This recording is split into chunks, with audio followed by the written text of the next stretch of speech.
plea for help tonight after a surge in the number of domestic violence victims seeking shelter. We hear from Emerge on why there's an urgent need for donations.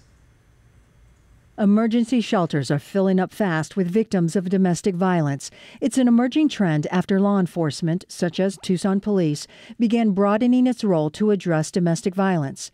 They've partnered with social service providers like Emerge to assess victims to determine who is most at risk for being hurt or killed. We're serving double the amount of people in our overflow program now than we did several months ago. Ed Mercurio-Sacua is the CEO of Emerge. He says victims shouldn't have to worry about basic necessities when trying to escape an abusive situation. When families leave their homes to come to our shelter, often they're leaving with a garbage bag full of belongings, whatever they can stuff in there on their way out the door. Those basic items, he says, are needed to help rebuild lives. That deodorant is really the thing that gives you the confidence to go into a job interview. But the sudden surge of victims is putting a strain on resources, so Emerge is turning to the community for help.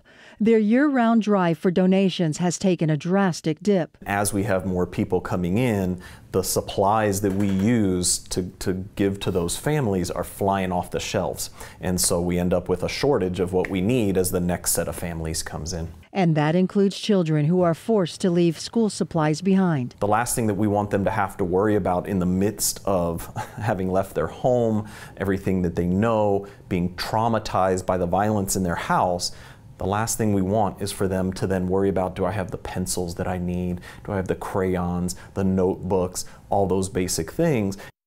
And if you'd like to donate, head to our website, KGUN9.com, to learn how. Let's check.